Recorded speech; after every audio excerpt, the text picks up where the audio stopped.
And if you can bend your channel into your corporate channel into having more personality to follow what the consumer brands are doing, it doesn't have to be humorous, but just at least have some personality. Stop being a wooden brick.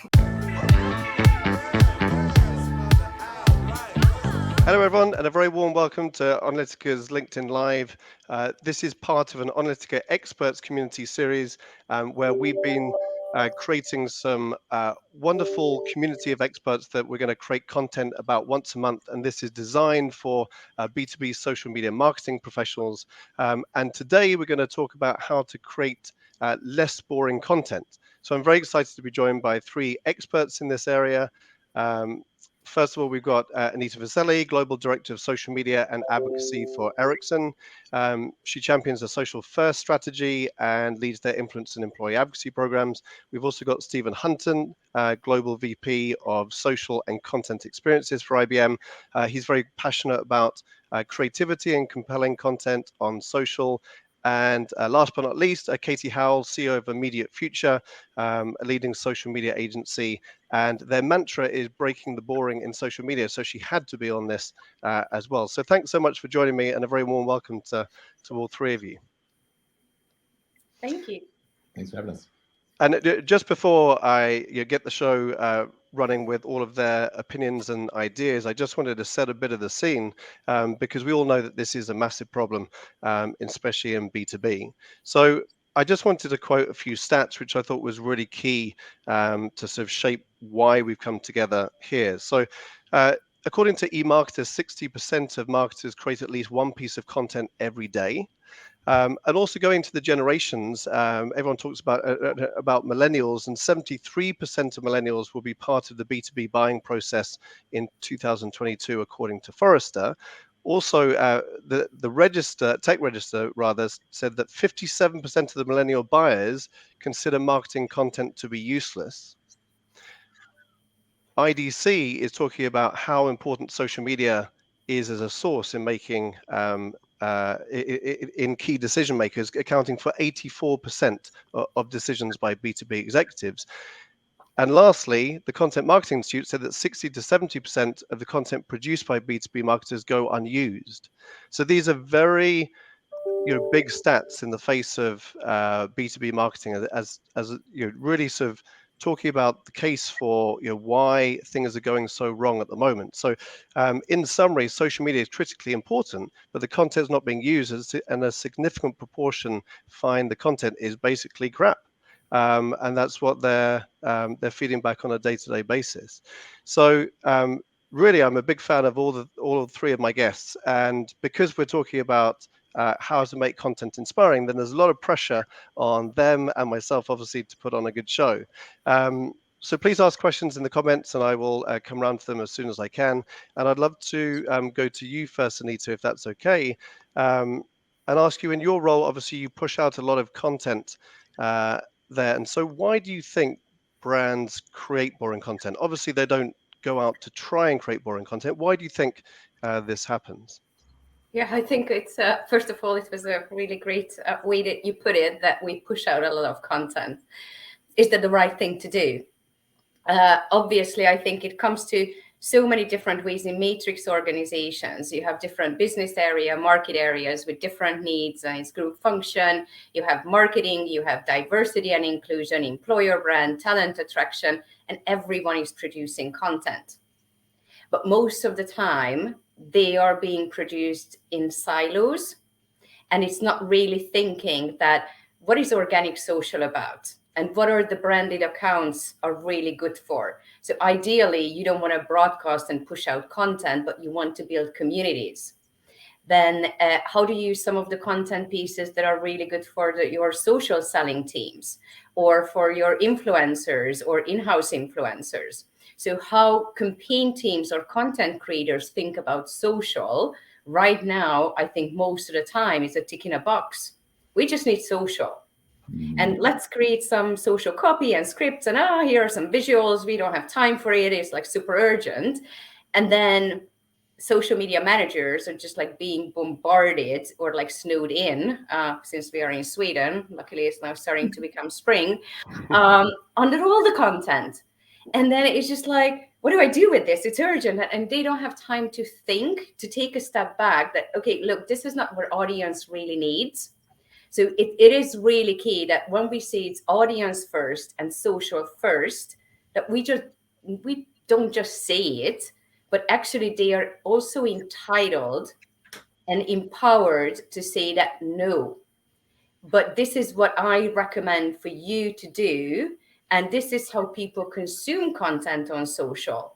So in the organic feed, it's like, okay, we want to drive traffic to .com or something. It's like, but is that what you would do? Like, how interesting that content needs to be that you take that an additional step to really dive deep, instead of creating really that experience or building communities when they want to engage with branded content and they want to be part of that discussion. So in summary, the main challenge is that there's just so much being pushed at social, and social is the bottom of the food chain in lots of organizations. Yep. How would you build upon that, Stephen? Is that your experience, or what's your take on why brands? Yeah, I mean, I think it's a very similar take. I've worked for a very large organization with lots of different business units inside of it and thousands of people wanting to get their message out. And so it's a lot of like well-intended work, because we have information that we want our audiences to understand. We have announcements that we need people to see, but there's so much just being created. I mean, we create probably, I don't know, 45,000 organic social assets a year across the channels that we manage globally. And you start to really dig into the data, and you start to see the percentage of those that get 5 or fewer engagements. You're like, we're wasting an awful lot of time because we're creating things that the organization thinks our audience wants, but our audiences are consistently signaling that they don't really want that. But yet we can see other parts of data that's like, wow, when we talk about these topics or we show content in these types of form factors or whatever, that's when we actually move the needle with organic. And so one of the things we've been talking a lot about lately is just that I think IBM and a lot of like very large enterprises are really very focused on being omni-channel, and like we're really good at omni-channel. Like we put omni everywhere. Our message is on every single kind of thing: email, digital. We're doing stuff in search. We got stuff in social, our website, but we're not really great all the time at made for the medium. And I think that's where we've got to make this shift as creators, is to say, when we want to talk about a particular message, like what does the audience actually want from us when we talk about this type of messaging on Instagram stories? That's incredibly different than what we would do in email or on TikTok or on LinkedIn or whatever, any of the places that we're trying to meet with audiences. So I think it really gets into like, how do we like consistently get back to that notion of crafting content that's made for the medium? And that's a whole nother discussion on how difficult it is to operationalize something like that. But that's the right place to go, because that's where audiences need for us to get to if we're going to create content that they want to pay attention to. Yeah, I think you make some excellent points then. And Katie, you always talk about the audience. Whenever I've been on LinkedIn Live and everyone's having challenges, your first word is audience. So what's your?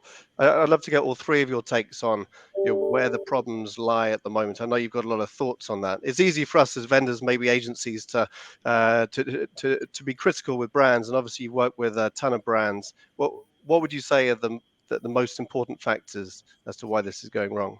I think in a way, social is a victim of its own operations. In a way, is the low barrier to entry means that in a way it's treated with less appreciation for a strategy and a plan, and that leadership teams often don't pay it the same level of attention, particularly in enterprise organizations.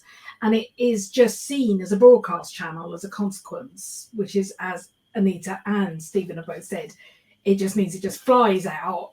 Oh yes, we'll put that on social type stuff. And the consequence of that is the silo teams produce stuff that is very much at the demand gen end. I need more webinar visitors. I need people to come to our stand at this trade show. And what happens is, by the time it goes up the spectrum, it gets very washed and rinsed, predominantly by brands slapping a few logos in and blah, blah, blah, and putting corporate images out. By the time it comes back to the social media person, who generally, even in large enterprise companies, has more than one job, They don't just look after social media. And most of the companies I speak to, the social media team is not a dedicated team, which means they're squeezing that in between 500 other things and then trying to get content out. So I'm being realistic, but it almost feels like we need to take a deep breath now and go, why are we doing this? Why? Surely there are better ways to make a living. Because it's having, exactly as Stephen says, it's having very little impact. Lots of people are working on it, and we're, dare I say it, busy fools. And I think there are better ways in which so these are a bit of a stop, deep breath, refocus what we need to do. Yeah, and I think you made some excellent points there. And the quarterly budget cycles and brands giving agencies or vendors money, and you're wanting to hit leads and obviously accepting the business. I suppose we're part of the problem. And I think taking that deep breath and stepping back is probably a really good idea. Please keep the comments coming. And glad that you thought there was a great point by Katie, Becky, about the low barriers to entry.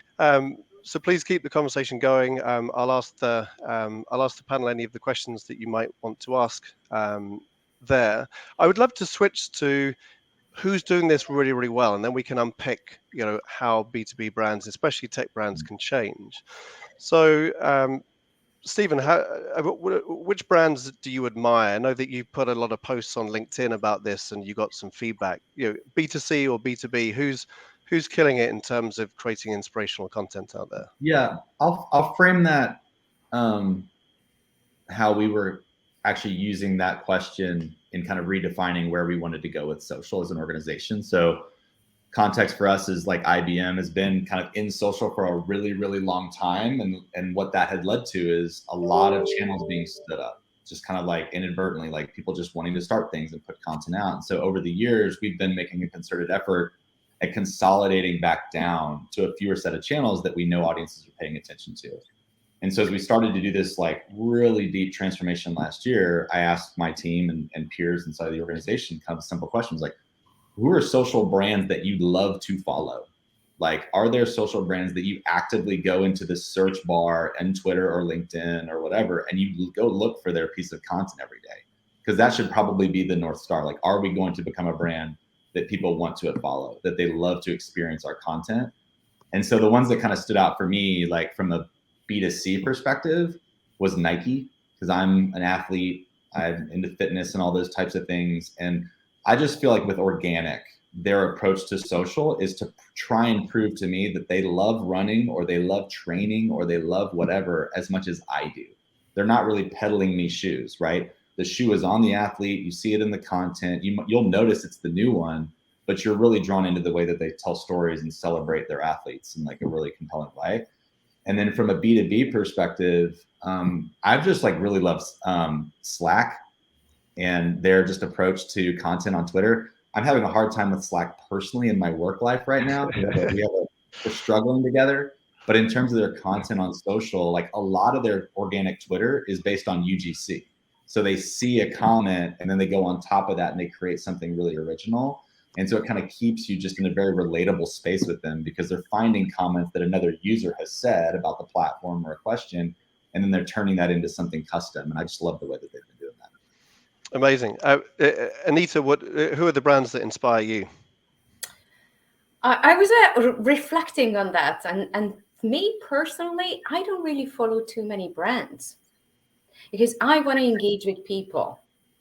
So I think that is something that I'm also trying to rethink, that just as you said, Stephen, like, are there any brands that you are really strongly feel towards so that you want to see their content, or you rather engage with people, or how they are using like the user generated content or their employee generated content?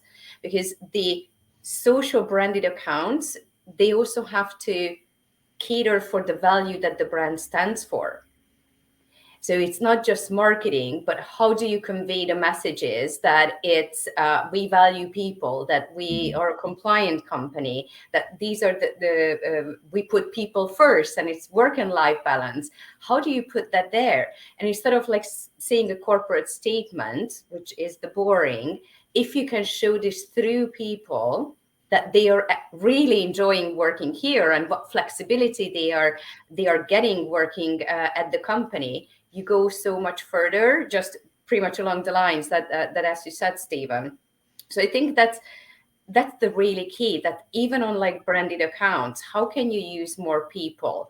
Not necessarily if you want a business deal, like really anyone cares about it besides you, but maybe the customer does. But then how do you tell that story? Do you put them first and not even mentioning yourself? I mean, who would have created that? Is it the competition, and would you post it on your branded account? Like, no, it's like so evident that you had to do something with it. But how do you tell that story, that you really put them first and celebrating, or what are the values it could give to others? So I really don't follow too many brands, to be honest, but I'm inspired actually most of the time. I think IBM, Cisco are really leading the space when it comes to the social architecture, how team members are being staffed, that the social teams are not just like one person, as you said, Katie, on a side, that, you know, I have like 5 other jobs and, oh, it's 5 p.m. I haven't tweeted something, and let's find it. And whatever boring it is, at least I tick the box. My manager have seen it. It went out on social. It's going to be really, really good. But how do you take that step back, what you said, Katie, and rethink that, okay, this is how we have been doing it. Is that really the right way? The whole world has changed, the platforms, how we use them. And organizations really need to take this transformation and discussions, that how do we solve that? How do we also solve that social media managers are overworked? And how can we keep them safe, away from burnout?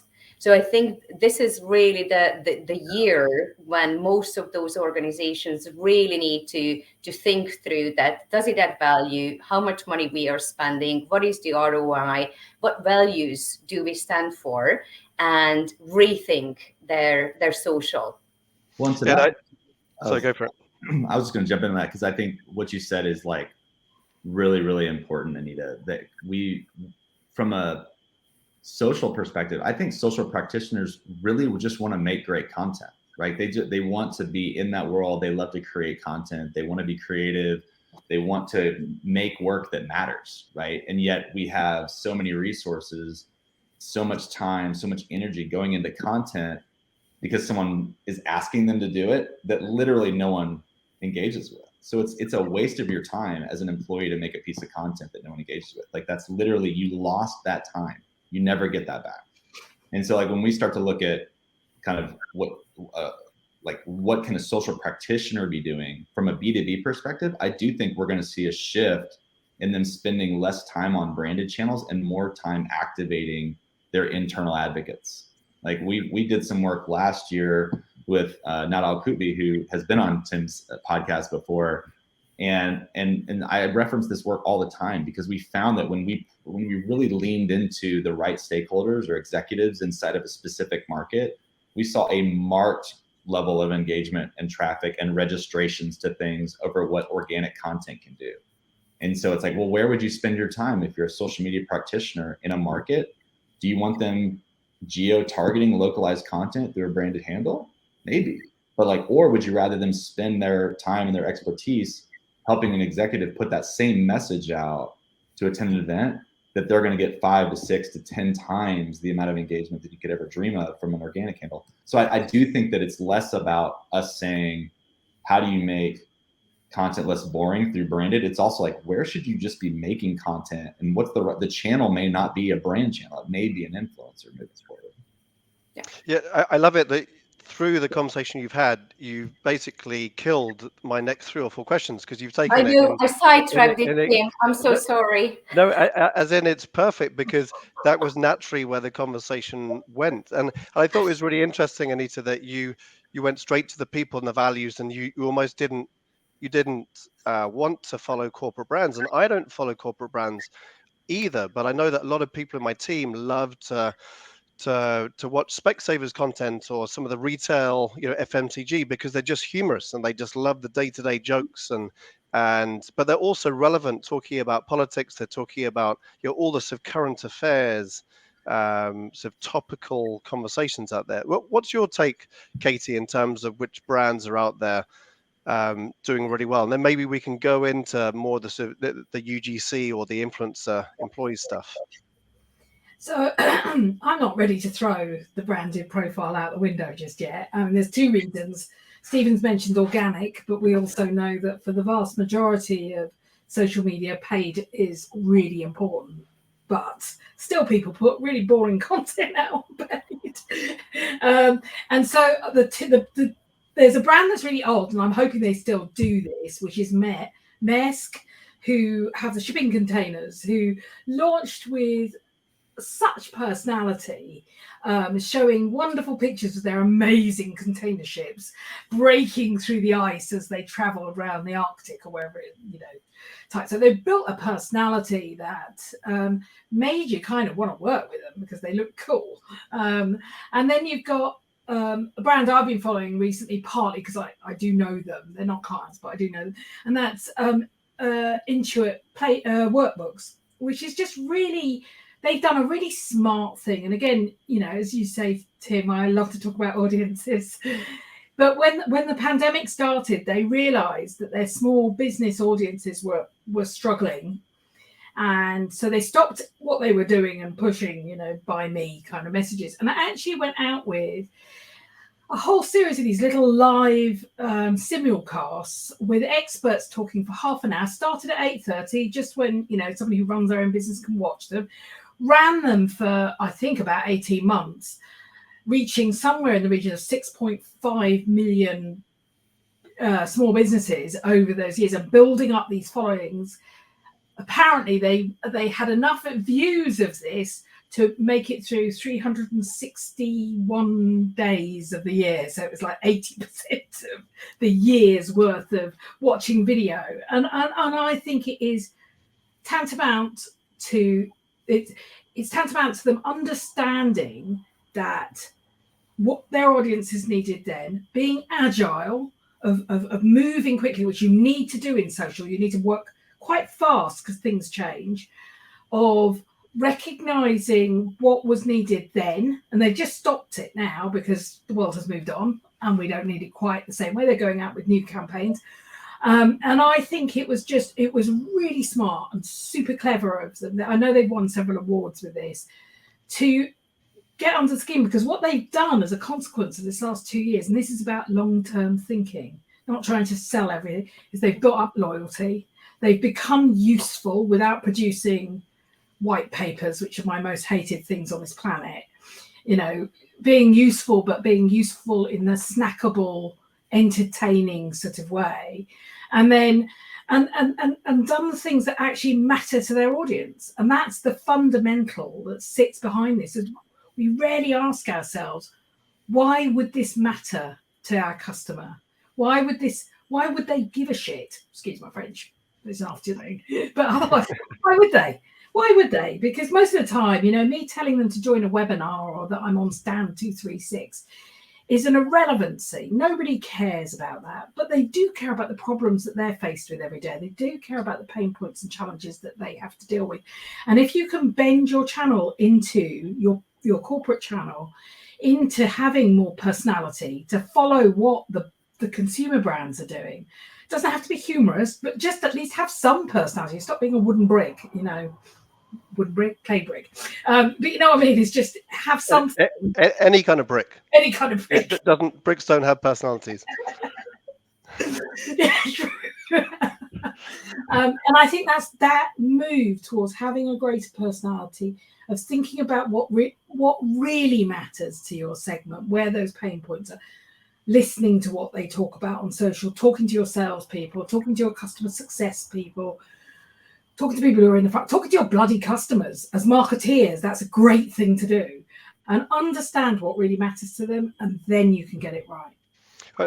Yeah, I think that we're all talking about the same kind of threads, because what's been interesting is that Stephen and Anita, when you were talking about Slack and you're talking about the people and values, it's because it's UGC, it's because it's customer content. And Katie, you're obviously talking about customers and getting close to them and having audience-centric content. So if we all understand that and we're all in social media, does social media as a function need to do a better job at leading here, or is it someone else that needs to take responsibility for why there's so much content pushed out? I mean, how can we provide practical tips for the audience to start, changing how this is happening? I mean, Stephen, what do you think?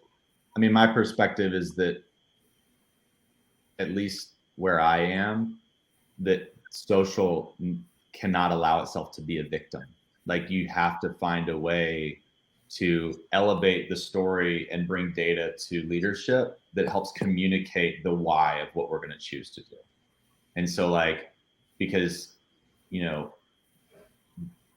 people outside of social don't know what they don't know, in the same way that people outside of SEO or outside of comms or outside don't know what they don't know. But social's in an interesting place because everybody's got a Facebook page. So we all kind of think we know what we're doing. And yet we have reams and reams of data that shows, like, this is the type of content that works well. This is where we start to see engagement fall off. We post too many times in a day, too many times on a platform in a week.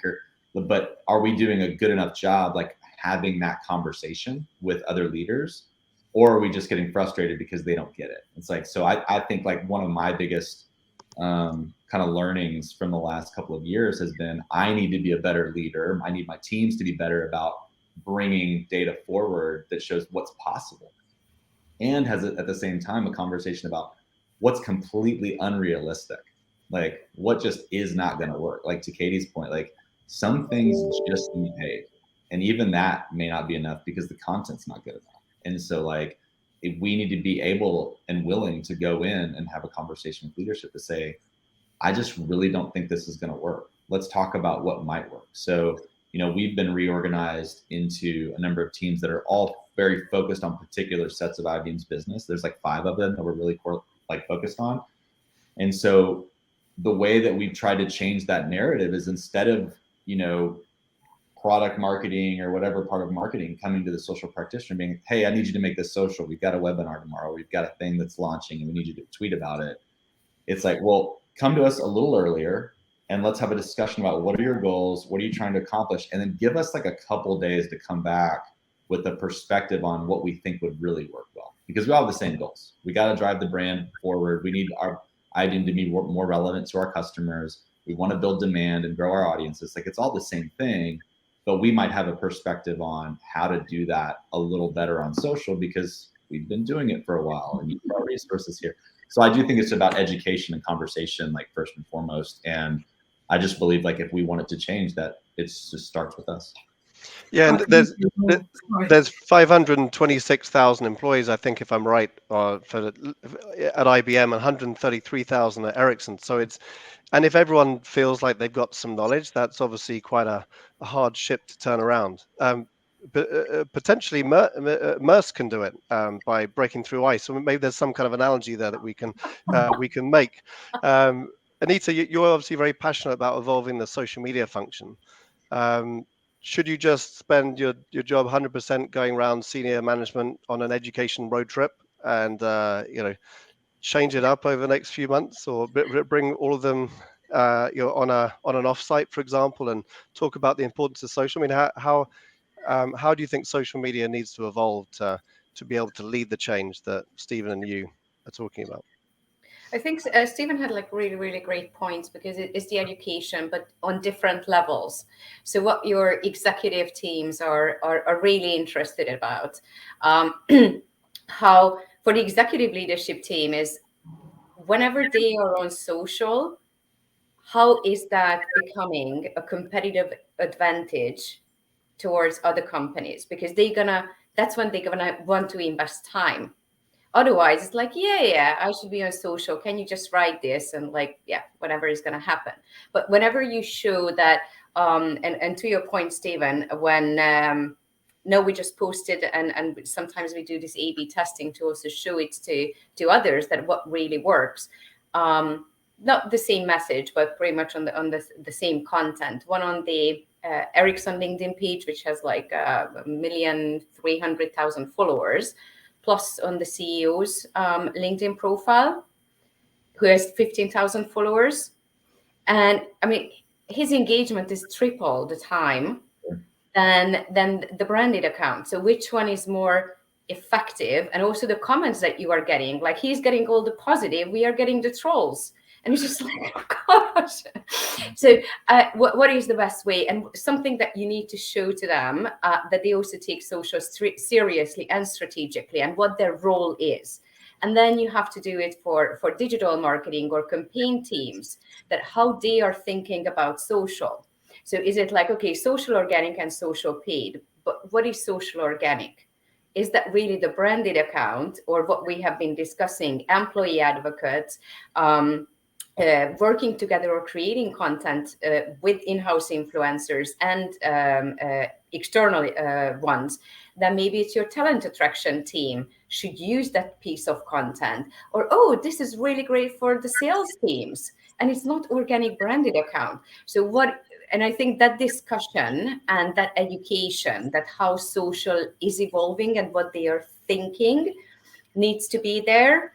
And I fully agree also that they need to involve the social teams or the social strategists from an early stage, that this is our objective, this is our audience, and they create content but it's not the right size, it's not the right tone of voice, it's pretty much unusable because it's not fit for the medium. And then everyone is frustrated because they are stressed that it needs to be pushed out. You push back. So how can we change that narrative? So I think that education part is so important moving forward. And by the way, I saw you, Nada, that you're in the team. So hello. Yeah, thanks everyone for your comments. Nada's there, Jayashri, Alicia, Chelsea. Good to see you there. Keep the comments coming. Any questions, we'll obviously ask the panel. Katie, sorry, I think I rudely interrupted you just before. Oh gosh, no. I was just going to say, Immediate Future started 18 years ago talking about social. I feel like I've done education for most of my career is talking to people about social media. But I'm quite zen about it. And I totally agree with Stephen and Anita, but it also requires the social media marketing space needs more people with strategic and business thinking and with broader marketing qualifications. And that might sound terrifically snobby of me, but one of the challenges we have is being able to speak what matters to the leadership team. And whittering on about followers and engagement and vanity metrics is not the answer for when you're sat in front of the FD asking for a large budget.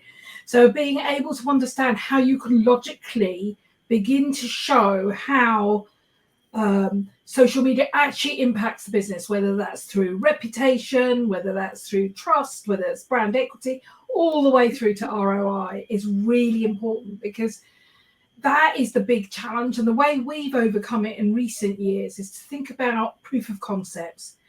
So taking a campaign, like let's just take a really boring thing like a webinar, because there are millions of them at the moment, which is how can you tell more of a story? When people talk about storytell, they just think of one story. And you see so many B2B brands with one story over here and one story over here and one story about people and one story about product and one story with features in, and and you're bouncing your poor customer all over the place. But actually just to focus on one thing as an enterprise business. I know that's quite a struggle, and I go back to what Anita says, we have to be gatekeepers. We have to say no. But actually build out that webinar, which is how can we involve influencers and create salad stories with influencers? How can we write editorial commentary alongside of this? And what about looking at the venue or blah, blah, I'm just making this stuff up on an sunny afternoon, the brain isn't working. But that sequential or wider storytell allows you to nudge nurture all the way through. And the proof of concept allows you to map out what you'll measure in advance. And then when you get to the end, you have this case study that you can race around your leadership team, telling them this is how we made a difference to the business and this is why social media matters. So it's not just going, this is how you do it, or this is what your competition is doing. You have to go the next step now. And that requires, a bit more Yeah. than posting pictures. I think getting out of the boring content space requires us to actually try to not do what our competition's doing. Because a lot of us are doing the same thing. In the B2B space, it's a lot of sea of sameness, right? Like we all make a social asset with a picture inside of it. And if it's tech, it's got some like little techie things. And then we put some words on top of it. And then we use the exact same words in the body copy that we used on the asset. It's like, we're just in this mindless like system of just pumping it out. And so we've had that conversation a couple of times with leadership to say where like, well, so-and-so is doing this. So-and-so has a page for this. It's like, I don't care. I don't want to be them. I want to be Nike. I want to be Slack. I want to be these other brands that are worth following. And so I once collected up all the posts for brands mentioning cloud computing, and 80% of them were blue. And most of them had a picture of a computer with a cloud overlaid. It was like you could not tell them apart at all. It was scary. After stopping content, it was like, yeah. I love those quote cards when you cannot even read the quote because it's so long. It's not mobile optimized, and it's just like amazing. Like, who's going to read that?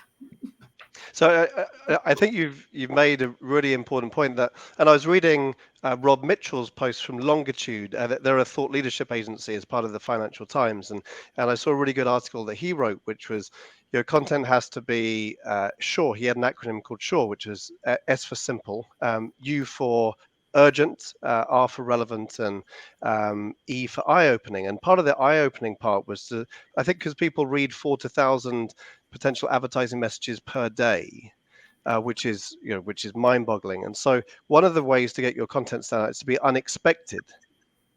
If we all posted, say, social media is a complete myth, no one uses it, and it's complete crap, people might stop the scroll. Because no, I'm not saying I would do that, but it's unexpected. People don't say that. So, is there something to what you were saying, Stephen, of like, just try to be unexpected, not try to be obviously coming out with stuff that's reputational issues, but something which is totally unexpected from what people expect from a B2B tech brand, for example? Yeah, I think it's worth attempting to be disruptive at the right times, for sure. I also think like we've been really focused on this notion of, can we create content that actually looks like it was created in the native tongue of the audience? So like, for example, is we have an Instagram channel for IBM data, and like that content does not look like traditional B2B content. Like what that team does is they go into Reddit and Stack Overflow and they look for interesting trends that are popping up. So like an example might be weather patterns, or last year there was forest fires. And so then they went into IBM, where we have massive amounts of data with the weather company, and they found weather data related to forest fires, and they ran that through an IBM product and created data visualization about forest fires. And so it's like, that's the exact type of content you would see in the Data is Beautiful subreddit. So it wasn't about like, hey, IBM Cognos can help you navigate, weather data patterns with with speed and, efficiency. It was, here's how a data scientist actually likes to consume and communicate with content visually. And so like in that, we were being like pretty disruptive, I would say, against like the norms of like B2B content related to analytics. Yeah, I think that's great. We've talked a lot about influencers and employees and customers. So what role does the influencer marketing program, employee advocacy and customer advocacy program have to do with the solution? Katie, how important are those programs in trying to sort of change the nature of organic social to get away from that corporate brand account? Because you're also supporting corporate brands, and obviously it's hard to get both right. I think right now, trust and credibility are the most important factors, alongside memorability. And influencers give us, so B2B influencers give you both the opportunity for credibility as well as memorability, because they often have their own followings. But actually, it's not just reach. They can also be a really wonderful integration to deepen your content. For many brands, creating expert-led content is quite a challenge.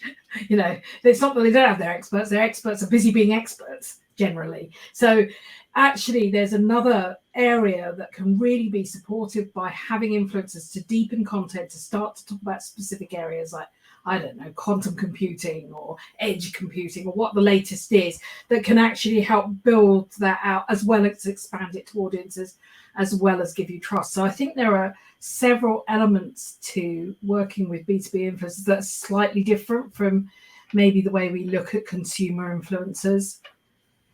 Yeah, I couldn't agree more, because the influencers, what they want is, they don't want to speak in your branded way. They want to speak in their own way, which kind of solves the challenge. But there's that control trust axis that you've got to get comfortable with from a brand.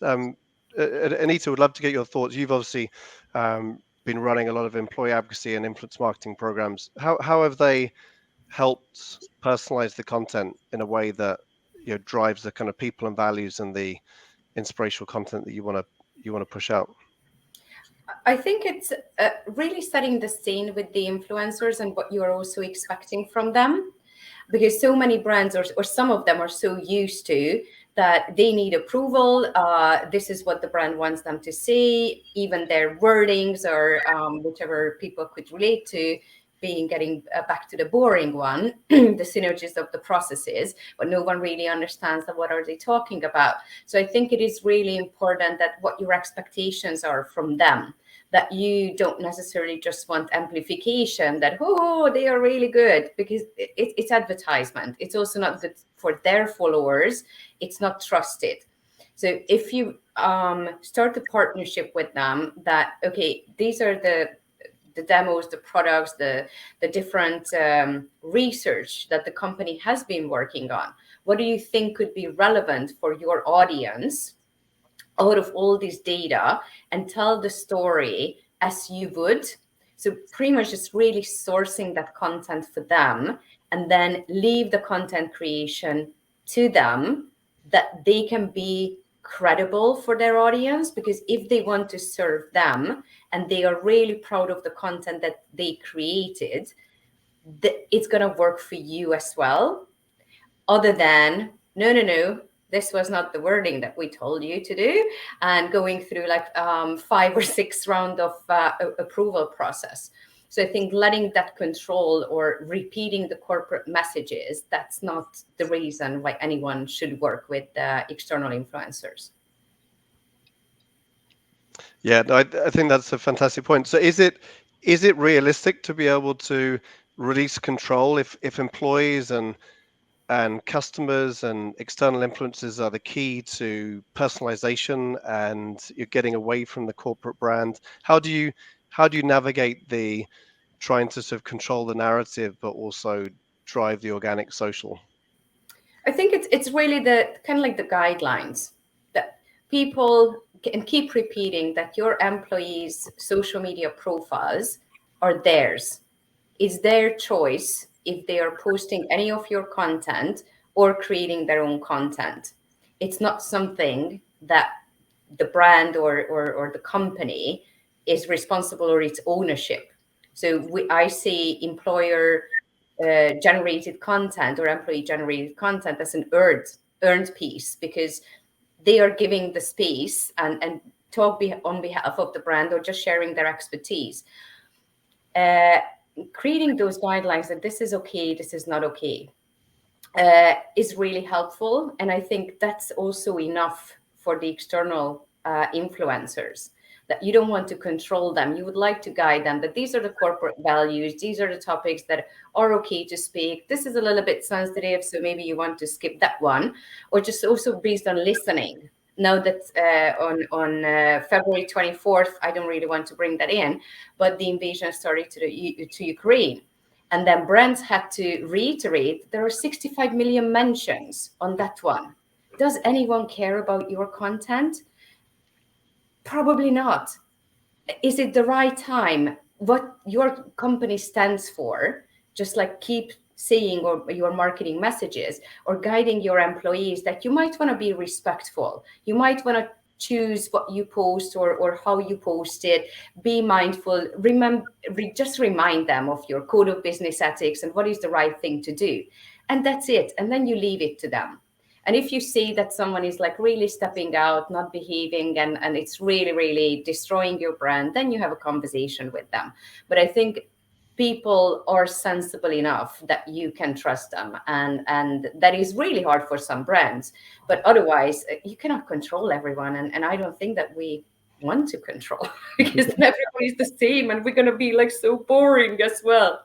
Well, that's what I was going to say, Anita. I feel like the more we try and over-engineer advocacy, the more it starts to feel just as boring as the stuff we're trying to get away from through branded handles, right? Like having someone share their own perspective on their experience with our brand or with the type of moment that we're trying to build around, be it an event or, you know, a launch of something, like that's where the value is. And you know, and so I think that's the other kind of watch out for us too, even with external influencers, is like you want them to bring their authentic point of view and their authentic voice forward, because that's why their audience pays attention to them. And so we have seen, and I used to be on the agency side, we did a ton of influencer work there.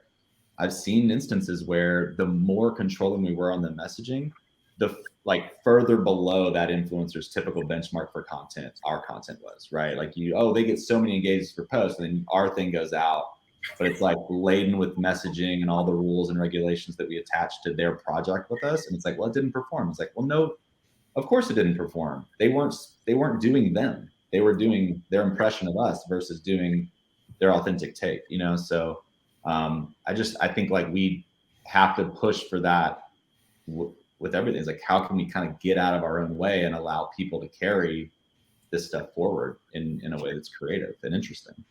Yeah, I couldn't agree more. And just because we've probably got about 5 or so minutes left, I just want to tell everyone who's listening, there's an Analytica Experts hashtag. You can follow it. There's a link, I think, in the comments where you can follow all of the content there. You can also follow the Twitter list on Twitter as well. So we've got a couple of ways in which you can keep up to speed on the content. We're going to be pushing out content, or I should say creating inspirational content rather than pushing out content. Sounds boring, doesn't it?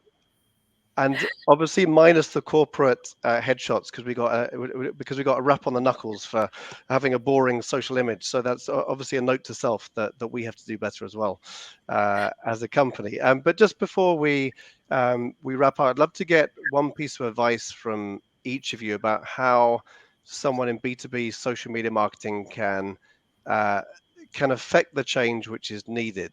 So Katie, would you be able to go first? I mean, what would be the takeaways or the advice that you would give? I think I'll end with what I started with, which is we need to step back and look at what we're doing and why we're doing it, why it matters to our audience, and what value does it bring to the business, instead of being task orientated and churning content just because that's our daily job. So I'd say step back, plan. Step back, plan, and I think there was discussion about social being more strategic. So I guess that's part of your message, isn't it? Anita, how about you? I fully agree with that. And as I said before, I think after the pandemic, what is going on around the world, and also as social is maturing for companies, it is really the time to take that step back and let's look at what we have been doing. Was that really working? Where is the future going? And along the line that, okay, this is what our competitors are doing, how we can stand out. And then rethink how many people we have who are creating content, who actually work with social media. Is every social media role is the same? And also clarifying that, because the social listening analyst or your analytics person is not the content creator, is not the community manager. So each and every role plays a huge part how to bring that content or strategy to life. And you have to have the strategist or the generalist, but you also have to have those specific ones. So I fully agree. Take a step back, rethink and reevaluate. This is what we have. Has been working, and come up with a new strategy that is really an engaging experience for your audience, is what they see from your social feed and how they experience the brand. Amazing. Stephen, what do you think as your I totally golden agree nugget? Yeah, I mean, I totally agree with Katie and Anita. So I'll probably be just a broken record to a degree. So I'll try and frame it a little differently, I guess. I think, like, you know, social media, like as a thing with content and through the channels and through influencers, is all about relationships. And I think it's the same applies to what we're doing internally. It's all about relationships.